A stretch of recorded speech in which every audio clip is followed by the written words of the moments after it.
Hi. Hi. The first thing we always do is we ask for your full name. Okay. And My name is Jane Matthews Humble. okay. And today is August 30th, Yes. 2013. We're at the home of Scott and Sherry Camille outside of Gainesville, Florida. And we are going to interview today. If you would briefly tell us, what is your connection with the Gainesville Eight? My son John Kniffin was one of the Gainesville Eight. Okay. And He was a son from the first marriage. okay. So I'll ask some of these questions in context of you and your perspective, but also some of which John may have written to you in letters or that he may have spoken about after he came back from Vietnam, that sort of thing. I'm going to ask you where you were born and when, if I may ask. I was born in Atlanta, Georgia, in the Wesley Memorial Hospital, which is now Emory University Hospital. Mm-hmm. And it was June 6, 1921. Okay. So I'm 92 years old. Great. John was born when? John was born in, where was he born? San Antonio. Okay. Yeah. Okay, I think we have his birth date if you don't have it off the His top. birthday was, let me think. Okay. February, I think he was born in February 9th, 1940. Wow, I'll Gosh, look it up. I I think I've forgot. got that Yeah. written down somewhere, Yeah. so don't worry about that. Could you tell me a little bit about your family's background and perhaps when John was young and growing up? Okay. Well, John's father and I met when he was going to school in San Antonio to a place called Texas Military Institute. And I was going to Alamo Heights High School. And we started dating, and he was born in Mexico and in Rosita, Nueva Rosita. Anyway, we eloped and got married. We were both underage, and he was only a week older than me. And we went to Bernie and got married on a Saturday. And my mother didn't find out about it for a couple of weeks.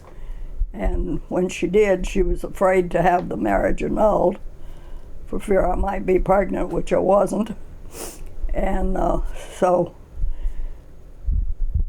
I think I had graduated the year earlier, and he did not graduate in 38. He should have. Mm-hmm.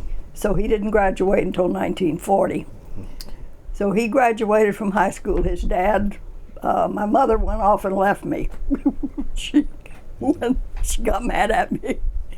And so John's father paid for the apartment, and John was living with me in the apartment where my mother and I had lived until he graduated from high school. Oh, okay. And then when he graduated, we went to Mexico for about a week on a visit.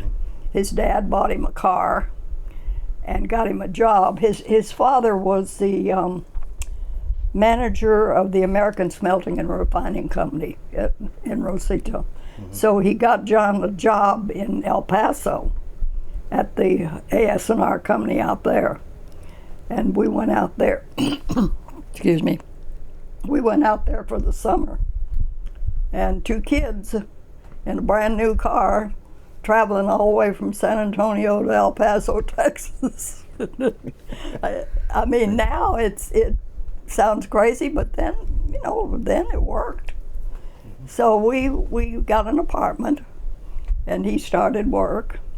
And it was my landlady who told me I was pregnant. I couldn't understand why I was getting sick, but she told me I might be pregnant. So then this part of it,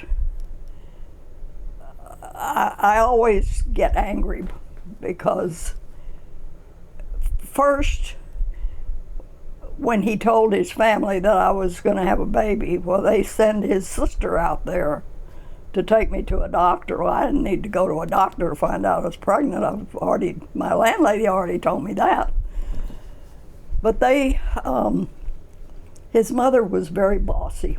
She didn't like me, and I didn't like her either. But anyway, to make a long story short, it ended up that I went back to Rosita,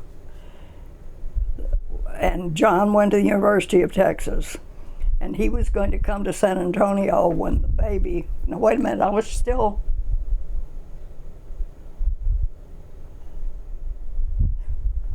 I went to Rosita and stayed there because I knew that when John came home for holidays, his mother would insist that he come there. Okay, and you're talking about John Sr. John Sr., Your son yeah, John's father. yeah. Okay, just So to clarify. Yes. that was the reason I went to Rosita. And I always liked his dad, and his dad was really nice to me. And he had two sisters. One of them was okay, the other one was jerk. Anyway, so I stayed there, and when Christmas came, the way they do in Rosita, they start at the manager's house early in the morning, and then they go from one house to another all day long and celebrate. Well, his mother didn't think I ought to go. It might embarrass John, because I was pretty well along by that time, because Johnny was born in February. Anyway, there was one couple, and I can't remember their name now, but they came to the house early in the morning, and this man asked me, he said, "Are you going, who are you going with," or what? I can't remember how he asked it. And I said, "Oh, Miss Kniffin doesn't think I ought to go." He said, "Get your coat." So I got my coat, and I went. And she didn't like that either. But John stayed about a block ahead of me, a house ahead of me all day long. And then it was New Year's, I guess. I was going back to San Antonio. The doctor in Rosita was not reliable. He was a company doctor, and he was a good doctor, but he went to his ranch for Christmas. He wasn't dependable, and they were afraid something might happen. So Mr. Kniffin asked me if I didn't think it would be better if I'd go back home. He said my mother had called him and wanted me to come home. So I was supposed to go on New Year's Day, and John was out all New Year's Eve celebrating, and he came home early in the morning. I got up, got dressed, I was ready to go, and we couldn't find the car keys. And he was, of course, passed out. He couldn't tell us where the car keys were. So the driver, they always had a driver who would drive you back and forth. And he said he could make the car start. So he got the car started, and we took off. I never did get to say goodbye to John because he was passed out. Anyway, we got in the car and took off for San Antonio, and the sun, it started coming up, and the sun was shining in his eyes, and he pulled the visor down, and the keys fell down. So he had the keys. And he got me home that afternoon, and that's the end of that. Could we talk a little bit about when John was growing up? Just a little. Did you sure. raise him as a single mother, or were you? Well, we remarried. Okay. That was the bad part. And John, he was great when he was a little boy. I think he was about 8 years old when we remarried, and we moved to Wichita Falls. Well, John Kniffin was not a good father. He was abusive, and they just didn't get along at all.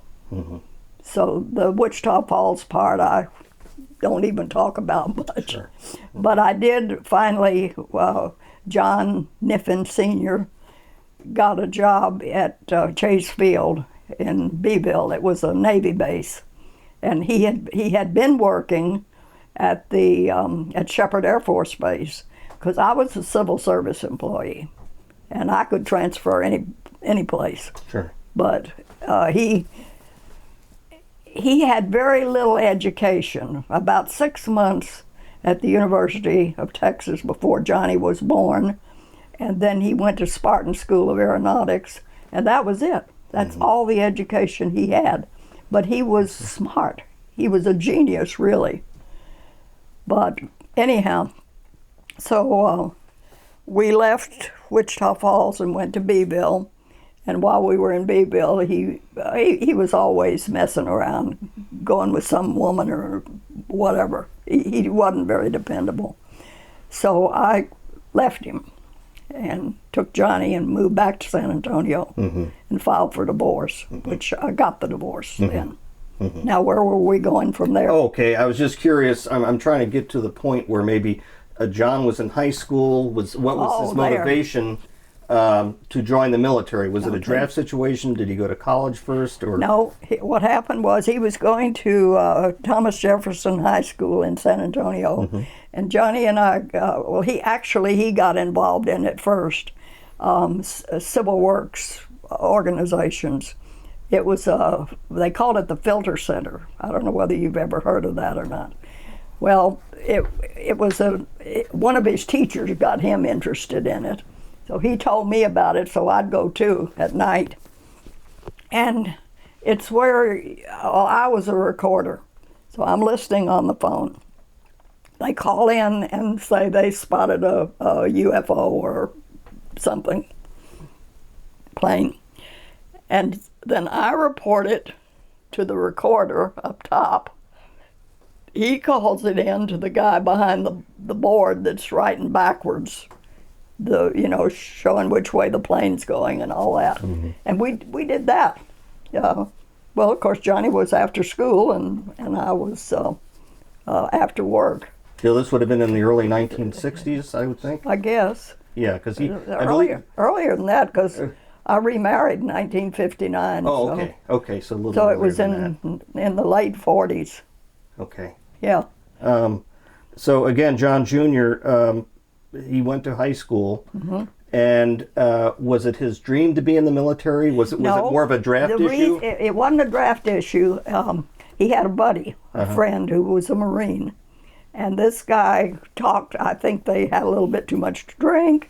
And he talked Johnny into re-enlisting because they gave this other guy an extra time off or whatever.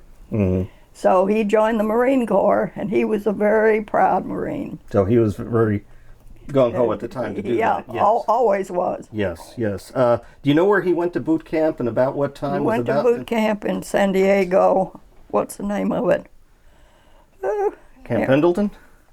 Is it Camp Pendleton? Yes, yes. Camp Pendleton. And I believe, and I'm just looking at some notes I read earlier, that I believe he went in about 1965. Does that sound right? Or I think it was earlier than 65. Okay, because maybe we went to Vietnam about then. Because my youngest son, who was adopted, was born in 65. And I had remarried by that time. Okay. Anyway, he went to Camp Pendleton, and then they sent him. He didn't go to Vietnam right away. He went to Thailand. Okay. And he was where Wayne Beverly, in the same neighborhood where Wayne Beverly is. And what they were doing, it had something to do with the Mekong Delta. And Wayne told me once it was a CIA secret operation or something. But anyway, that's where he went. Then he came back. He got out of the Marines. He got married. He went back to college.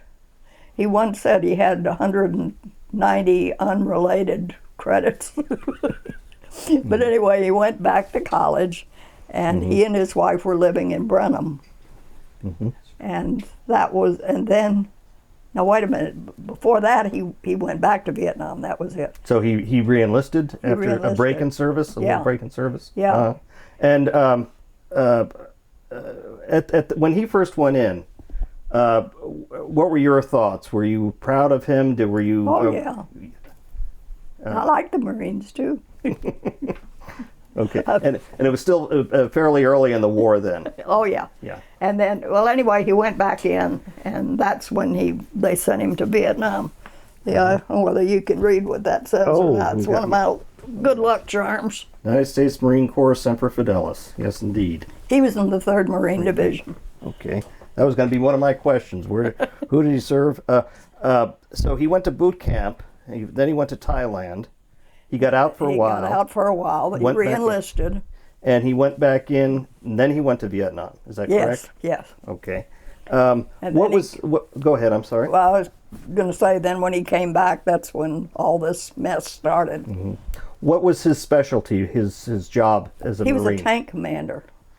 Oh, so he had 4 or 5 guys working under him in the tank. He had there's a picture in Life magazine, and I have it at home, with all these bodies on the tank, and it said something about tank turned ambulance, and they were bringing them out of the jungles. Mm-hmm. Did you recall, did he ever tell you how he felt? Was he adequately prepared? Was he well trained for his job? Was he still feeling good about that? Yeah, he was feeling that part was okay. But he was getting very upset about the war. Okay, could you tell me a little more about that? Well, that's all I know, because he didn't tell me. He was so angry. He wouldn't talk about it. Were you aware that he was angry, or he didn't say anything in his letters, or? He didn't say anything in his letters, and then when he came back, and all this VBAW stuff, where's my purse? Oh, darn, I didn't bring it with me. I've got a picture of him. Okay, there. well, I'll show it to you later. We can look at that later, sure. Well, came back like a hippie almost. Let his hair grow long, had a beard. So when he came back, he immediately got out of the service, or almost immediately got out of the service. He got out. And he was actually married before he went to Vietnam then? Or was after that tour? I think he got married after he came back. Okay. And wait a minute. He got married.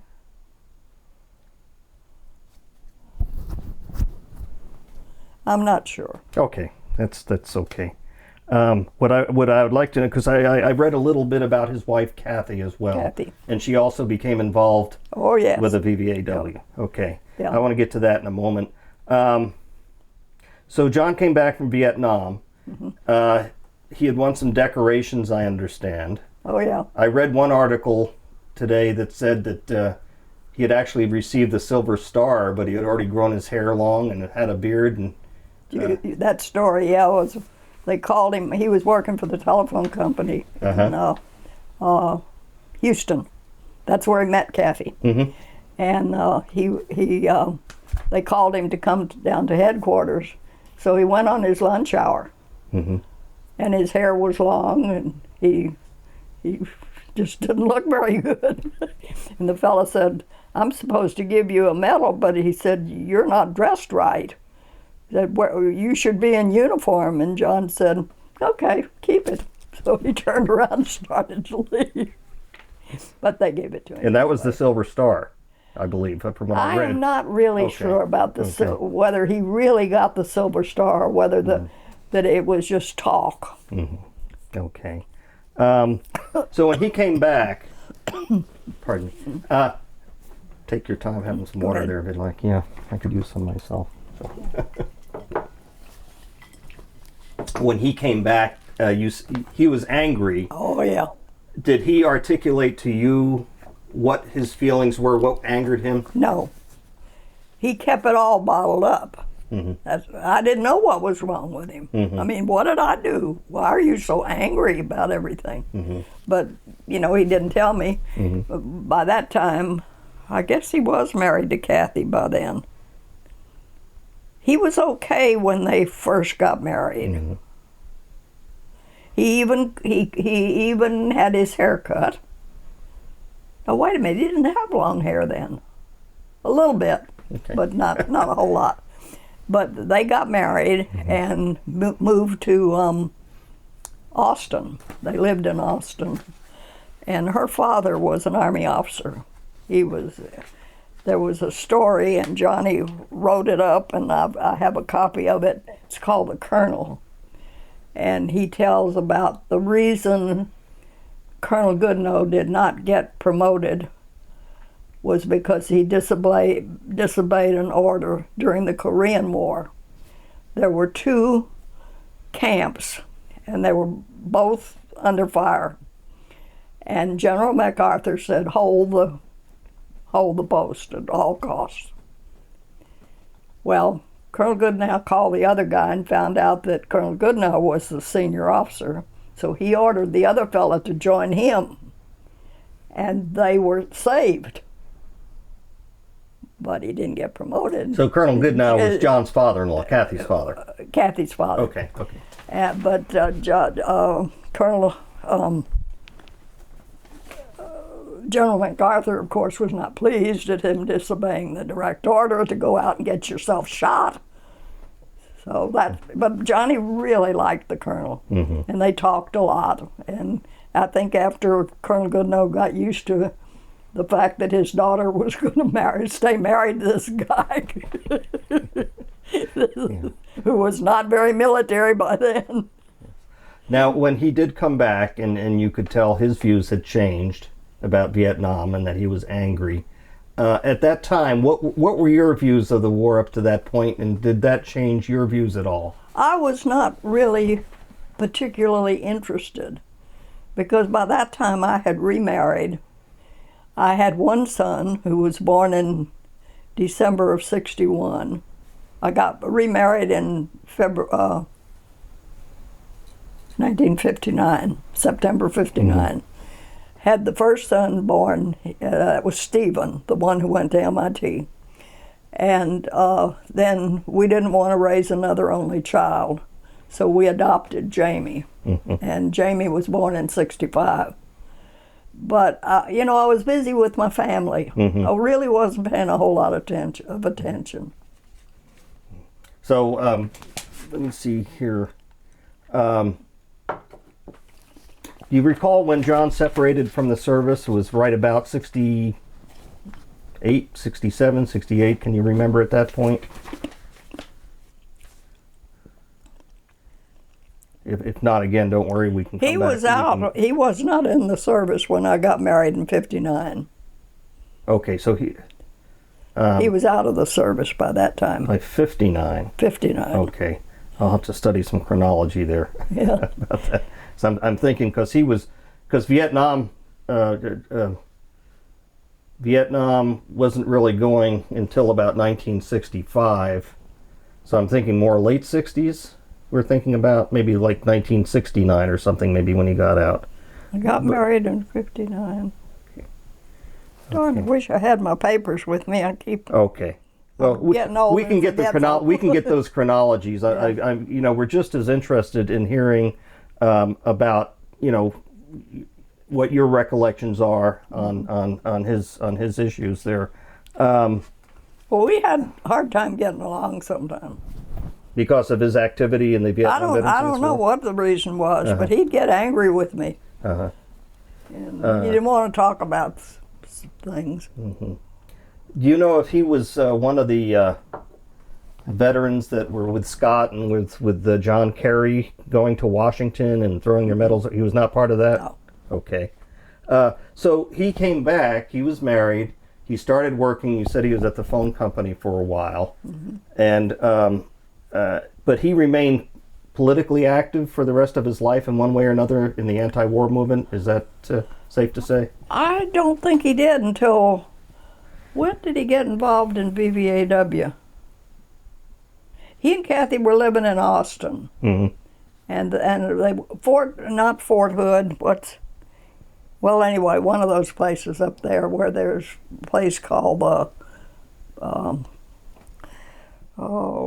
Oleo. No.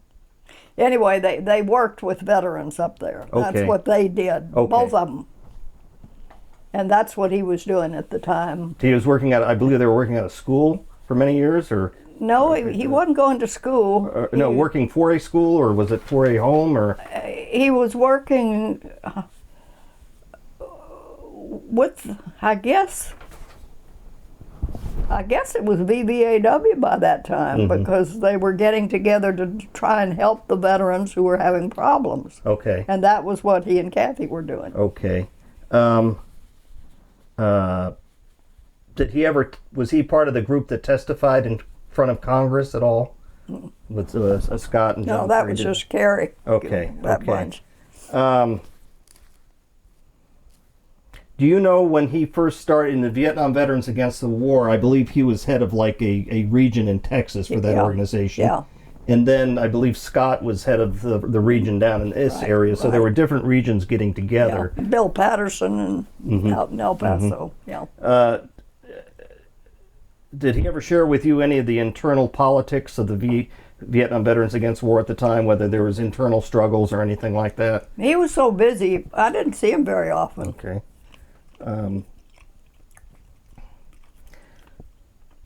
When did you first hear about that he was going to be tried as part of this Gainesville Eight group? And if you can recall what your reaction was to that. Well, I know he was going to, the last patrol was going to go to Florida for the Republican convention.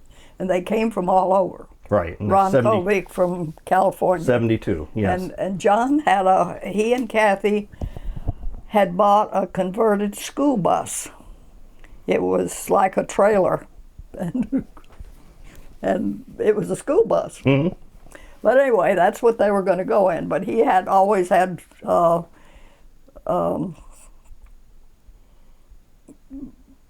problems with mechanical problems that he had to fix. And I think I missed, I can't remember the year exactly. I think it was 65. But before they went to Florida, they went to Washington. John, Nancy's husband, Bud, and Wayne Beverly went to Washington to see the Vietnam Memorial, and it was during that snowstorm that they had, whenever. Anyway, they stopped and saw, I know it was a guy named, he was a friend of Bud's.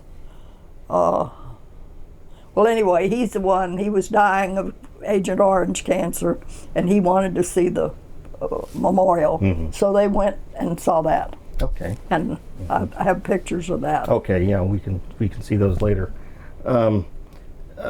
So they were going down to Miami Beach.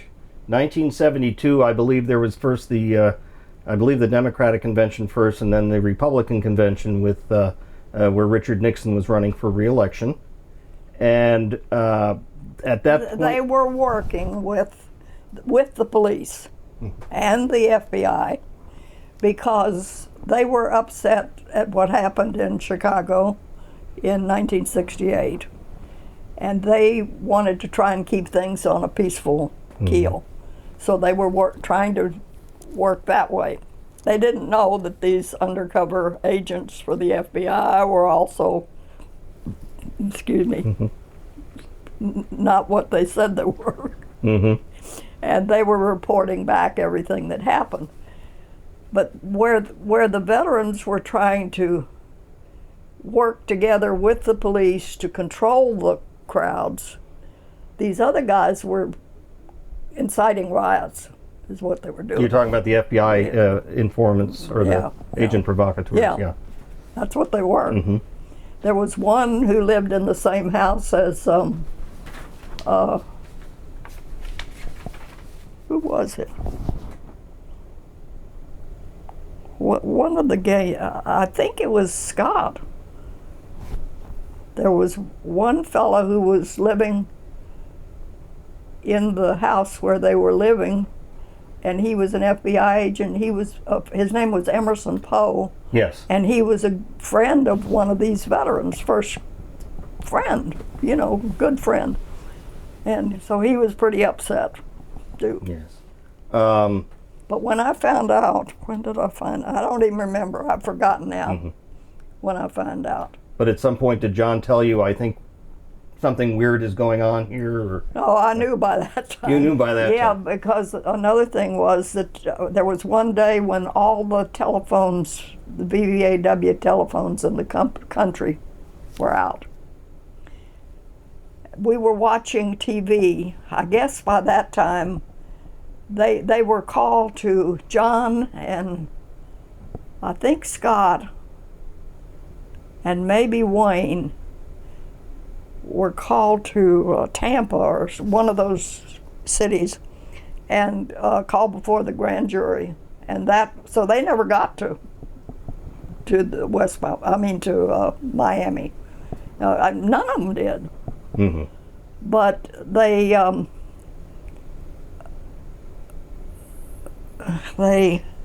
let's see.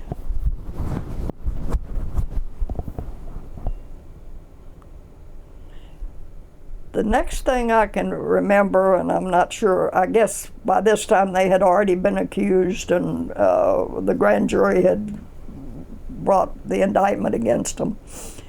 And there was a TV program on one Monday morning, I think it was. And this, I can't remember the guy, the FBI guy from Washington, but he was on the show that morning. And he was talking about tapping phones. Oh, I know what it was. It was when they tapped the phone of the Vietnam veterans and had the FBI agents in the room, you know, yes, in the closet, the judge refused to do anything about it. He said, you know, they wouldn't do anything. So this is during the trial when they thought they were talking to their... It was just during the beginning of the trial. Yeah. And my husband, working for the telephone company, sent a telegram, or maybe, it was a telegram because I've still got it, telling this lawyer how it worked, how you could do the phones and all that stuff. And of course, by that time it was too late. They'd already done it. Okay. Did John ever, you mentioned the name Emerson Poe as one of the government informants. I'm going to read just through a little list here to see if any of these names sound familiar to you and you have any recollections.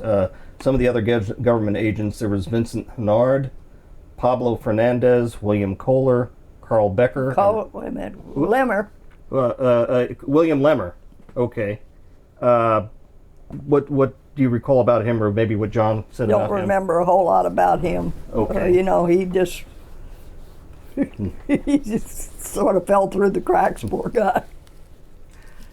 Did you come to Gainesville and attend the trial? No, I couldn't. I said I had 2 children. Yeah. Mm-hmm. Did John, was he talking to you during the trial or the lead up to the trial? Was he giving his thoughts on what was going on? No, they were too busy. I didn't talk to him then. Mm-hmm. But you were aware of the trial, and I mean, I'm trying to think how. My understanding is the defendants felt fairly confident because the government was doing a very poor job of prosecuting the case. Yeah. John was his own lawyer. Scott was, and I can't remember. There was another one. Mm-hmm. And of course Wayne and the other 3, John Chambers, I understand, is going to be here tomorrow. Wayne always said that they should have been the Gainesville 12 because the 4 who refused to testify were in jail 128 days, and Johnny and the others were just in overnight. Okay, so this was like during the grand jury phase? Yeah. Okay. And because they refused to testify, well, they put them in jail. So the Gainesville 12. Gainesville, that's what Wayne says. Okay. When you heard the verdict, were you surprised? Your feelings, please. I was happy. Yeah. Were you surprised, or were you pretty sure that they were at this point going to be found innocent? I was being cautious because I don't know a whole lot about what went on, and I just wasn't sure. So I was happy. In following the case and hearing some of the details perhaps afterwards and in the years that followed, did this change? You had been a federal employee, I understand. Were you still Civil service. Were you still a federal employee at that time, or No, it was after I remarried. Okay. I had to quit. Did the case itself, did that change your view of the federal government or the Department of Justice and FBI? Yeah. Oh, yes. From what to what? Tell us. Well, we're the good guys. Wouldn't do anything like that. I didn't believe it. It was hard to believe. But it happened. So have you gone through since then a little more skepticism about government in general? I don't talk about it much. Okay. Because I'm liable to insult somebody. There are some things happening currently in national things going on here. Some of the things, we just had the Edward Snowden releasing secrets. Oh, yeah. We just had the private Manning trial. Do you see any parallels between that, or do you see those as different situations? Or I just haven't really been paying a whole lot of attention to it. I haven't been doing a lot of the things that I should have been doing. I am a precinct chair. I haven't even done that job very well. Could describe that to us if you would. Well, it's What a city? precinct in San Antonio, and it's broken down into 20, 30 precincts, and mine is maybe 6, 8 blocks square, Okay. and I'm supposed to promote the Democrats. Okay. But sometimes I work for particular ones. Now this is Northeast Bexar County Democrats that I belong to. Okay. Anyway, what was the first question? I forgot. Oh, just your involvement in politics today. Oh, okay. Well, I'm not involved in politics today because then I got sick. Okay. I had breast cancer. I had to have lumpectomy, and then I was just getting over that when I got shingles, and I'd had the shot too. Anyway, I've just politics is way down there right now. I would like to talk for a moment about John's passing, if I could. Okay. When that happened and what was the situation there? Okay. Of course, he'd had a lot of chemo, radiation. That was another reason I didn't want any chemo. I had radiation, and that wore me down too. But I didn't want any chemo. What was were they able to determine the cause of the cancer? They said it was Agent Orange. Okay. Yeah, and he had it in both lungs. Anyway, I've lost my train. Oh, okay. He had Agent Orange, and I believe he passed in. Oh, this went on for a couple of years, and finally. I think it was Labor Day weekend, I'm not sure, it was some kind of a holiday weekend. And Kathy, I wanted to see him.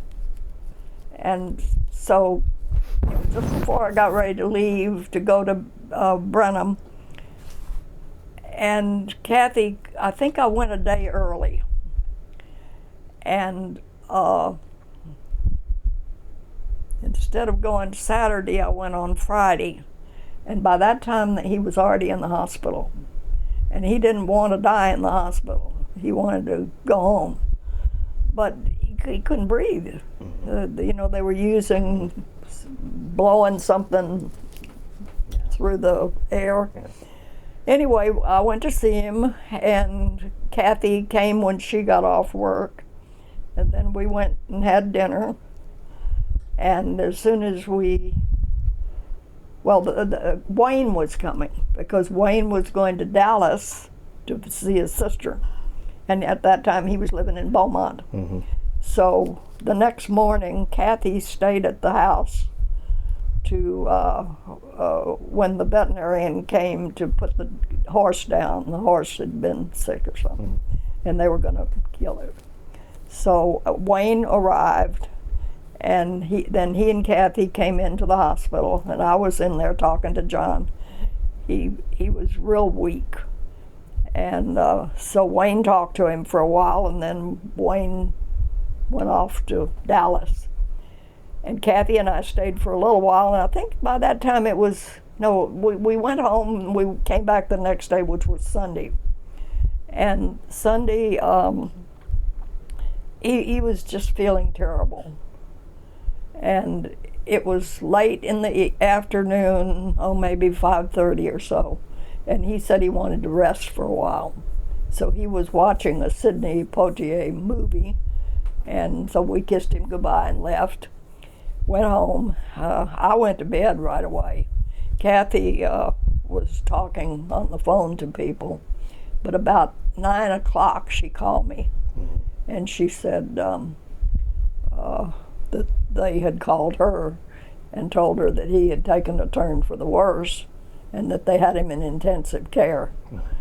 So we got in the car, about 14 miles to the hospital. By the time we got to the hospital, of course, the hospital was locked. So you had to go through the emergency room to get in there. And when we got there, he was gone. I don't know whether Kathy realized it, but I did. He was gone. Yeah.